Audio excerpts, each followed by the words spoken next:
Quando os europeus chegaram aqui no começo do século XVI, o Brasil não existia. Eles encontraram uma terra densamente povoada, ao contrário do que se imagina, por populações na costa brasileira muito semelhantes entre si do ponto de vista da língua e da cultura, ao longo de quase toda a costa brasileira, que vieram a ser conhecidos como Tupi-Guarani. Uma coisa importante de se observar é que os europeus foram extremamente bem recebidos ao chegarem ao que viria a ser o Brasil. Os europeus foram muito bem tratados, desde a Carta do Caminha se pode ver isso. Foi à medida em que eles foram se revelando sua verdadeira face, isto é, de uma civilização movida pela cobiça, pela violência, né, e pelo desprezo pelo outro, eles foram começando a ser tratados como, digamos, mereciam, e foram começando a entrar na categoria de inimigos. E aí começaram a ser também capturados e eventualmente executados e devorados cerimonialmente. Mas nunca foram os inimigos prediletos dos índios. Os inimigos prediletos dos índios eram outros índios. Os europeus estavam ou muito abaixo ou muito fora do sistema, digamos, da humanidade verdadeira definida pelos índios.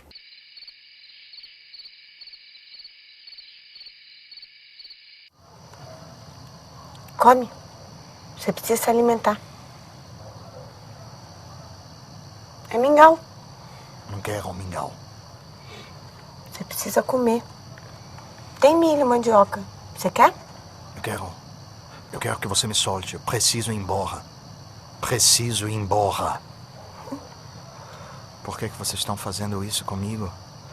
Que nós vamos te comer. Piatã vai arrebentar tua cabeça com a Ibirapema. Vou chorar sua morte. As mulheres vão passar o seu sangue nos meus seios, para que meus filhos conheçam o sabor do inimigo. Depois nós vamos jogar água fervendo no seu corpo, tirar sua pele e repartir as partes. As velhas vão beber seu sangue, as crianças comem os intestinos. E eu gosto dos dedos. Vocês não podem fazer isso comigo. Podemos sim, porque você é nosso inimigo. E comendo você, conquistamos a sua força. Eu não sou inimigo.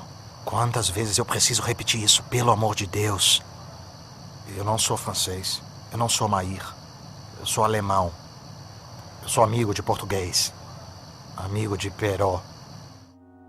A guerra indígena é uma guerra bastante diferente, sobretudo a guerra praticada pelos índios Tupi-Guarani da costa brasileira, bastante diferente nos seus objetivos, e na sua filosofia em geral, do que a guerra europeia.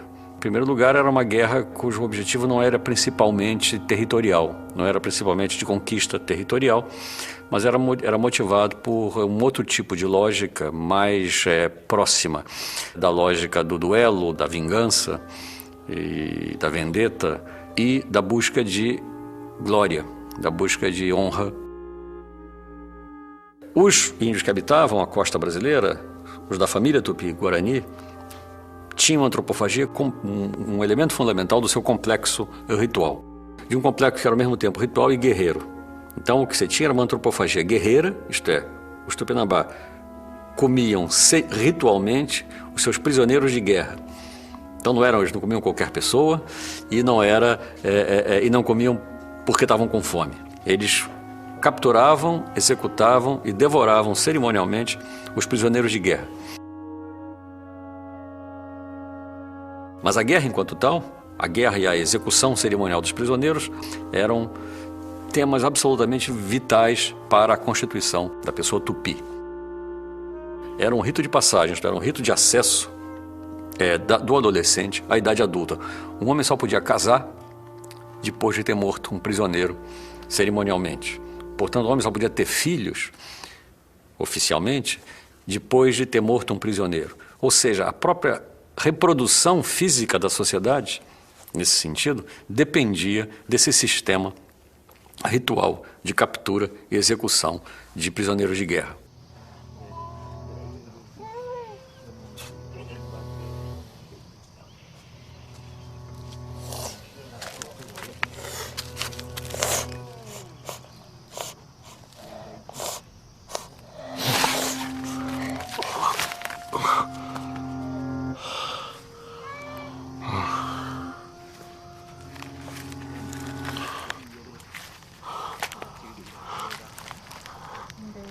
Um cristão.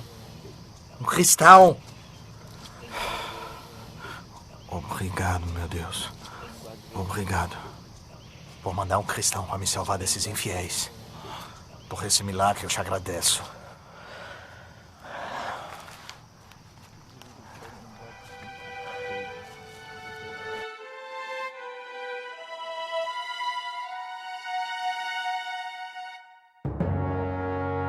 O ritual Tupinambá de execução de um prisioneiro envolvia sempre a aquisição de um novo nome. E no caso adolescente, do seu primeiro nome de adulto. Quanto mais nomes você tivesse, mais signo de que mais prisioneiros você havia matado, mais prestígio você tinha. Porque as mortes dos prisioneiros implicavam o direito de você poder usar determinados adornos corporais, batoques, brincos. Como os generais botam aquelas medalhas e insígnias, os Tupinambá cobriam o corpo com insígnias que manifestavam o seu valor guerreiro. Haviam homens, como diziam os cronistas, os missionários, com mais de 100 nomes.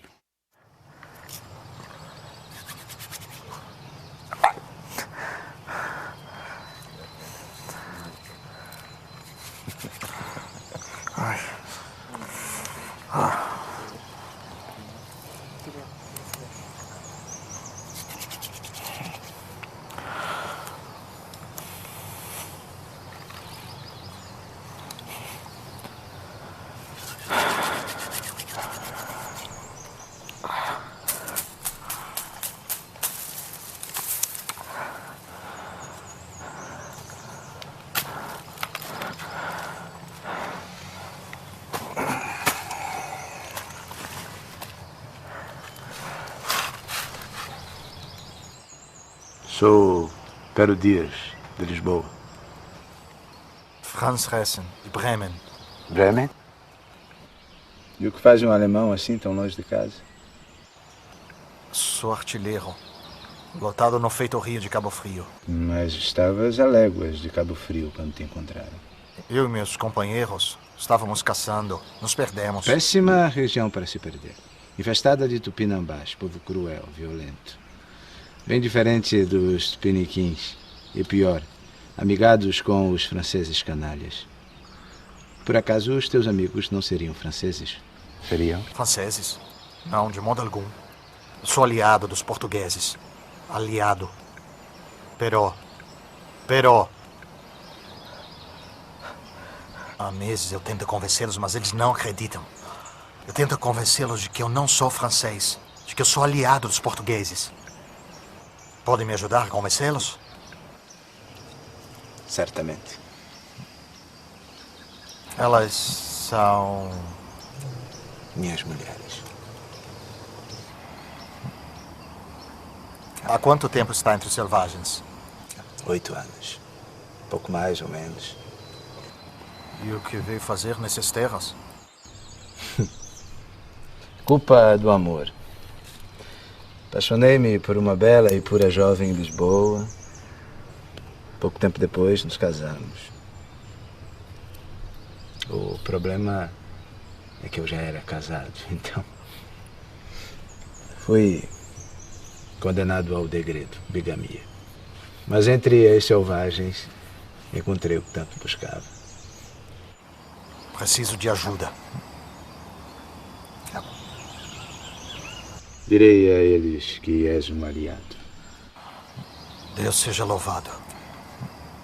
O objetivo principal da guerra era a captura de prisioneiros, que eram trazidos vivos para a aldeia, dos captores. E ali eles ficavam um certo tempo. Eles eram bem tratados, esse é um ponto fundamental. Eles eram trazidos para a aldeia e uma vez ali, eles eram adotados, digamos, pelo grupo, a tal ponto que muitas vezes lhe era dada uma esposa, ou melhor dizendo, uma mulher que na verdade tomava conta dele, tanto quanto era uma esposa com quem ele dormia, junto com quem ele trabalhava, era também alguém que na verdade o vigiava. O ponto fundamental é que os índios de fato eram antropófagos, eles faziam questão de que o que eles estavam comendo fosse gente, e não como fosse um animal, coisa qualquer, como nós tendemos a imaginar o inimigo como menos que humano, como alguma coisa que no fundo não é humana, né? Nós precisamos dizer, ele não é gente para poder matá-lo, né? Os índios, ao contrário, faziam questão de transformá-lo em gente o máximo possível para poder matá-lo. Ou seja, havia era uma outra lógica, uma lógica muito mais, talvez mais complexa do que a nossa.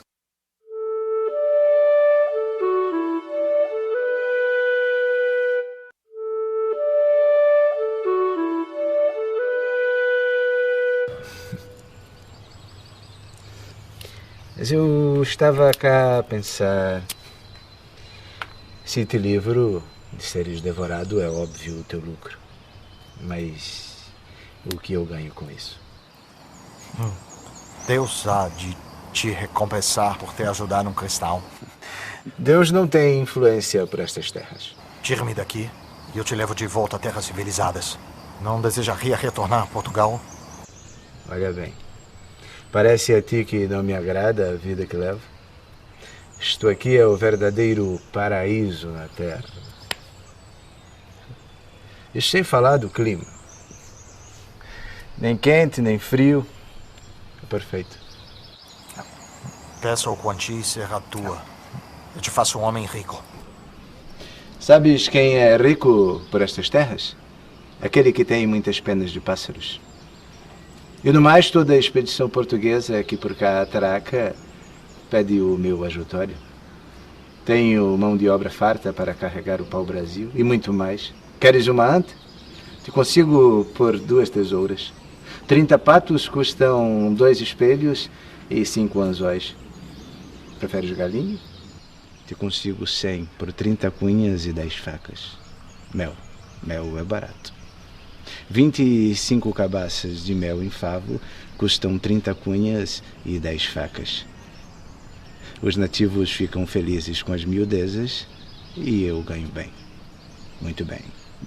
De modo que precisarias me oferecer uma fortuna para valer a pena. Pois eu ofereço. Eu ofereço. Eu tenho fortunas imensas. Incalculáveis.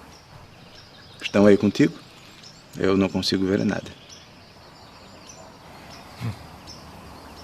A verdade é que eu não trabalho na feitoria de Cabo Frio. Eu estou numa expedição portuguesa. Patrulhamos a costa em busca de franceses. A nau está atracada ao norte. Meus companheiros podem te pagar. Uma expedição portuguesa a esta época? Acaso estás embarcado na nau de Diogo de Souza? Isso. Diogo de Souza. Meu velho e bom amigo Diogo de Souza. Por que não me dissestes logo? Uma expedição sigilosa. Temi. O velho Diogo e os seus mistérios. E pelo visto segues o mesmo. O mesmo. A nau está atracada ao norte. Se quiser, podemos ir ter com ele agora mesmo. Não é melhor antes resolver a tua situação com a tribo? Falarei com o Burubixaba e logo estarás livre.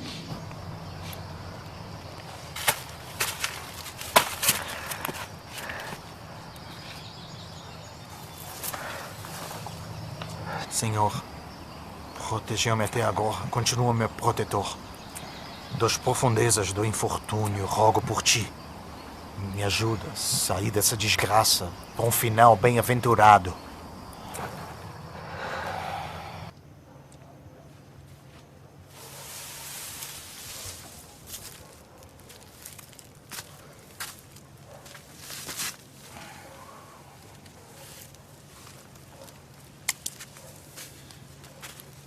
Então, Peró ou Mai? Mai. É francês, com certeza podem comê-lo. Sugiro que façam rápido. O ferimento dele parece bastante grave. Está cheirando mal e com um aspecto pavoroso. Ele pode perder esta perna ou nem estar vivo amanhã.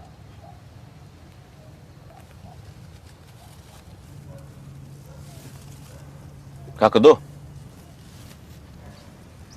O prisioneiro era, como eu disse, humanizado, socializado, naturalizado dentro do grupo, casava, tinha filhos, eventualmente, com essa mulher que cuidava dele.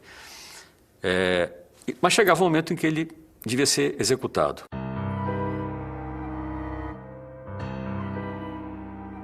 nos dias que precediam o ritual, ele era progressivamente, de maneira muito meticulosa e elaborada do ponto de vista simbólico, ele era retransformado em inimigo. Ele perdia os signos de sua socialidade, naturalidade dentro do grupo dos captores e a sociedade progressivamente o reinimizava. De modo que quando ele chegava na praça pública para o dia da execução, ele tinha se retransformado num inimigo completo. Quem matava o cativo era sempre um homem. Esse duelo, porque se tratava de um duelo, literalmente, entre o cativo e o matador, era o ponto culminante, de certa maneira, desse sistema todo guerreiro religioso tupinambá.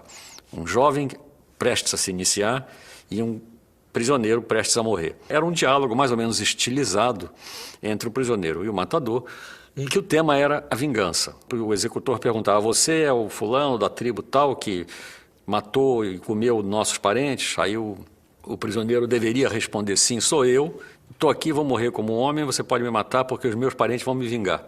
O que fazia mais prova de arrogância era o prisioneiro. É como se os papéis se invertessem. Ele fosse, na verdade, aquele que estava se vingando, porque ia ser vingado.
Assim que o prisioneiro era morto, o executor não só não comia do prisioneiro, porque o prisioneiro era em seguida, assim que o prisioneiro morria, ele era entregue às mulheres que o iam, como se diz, esquartejar, cortar, preparar, cozinhar e dar para os convidados comerem, né?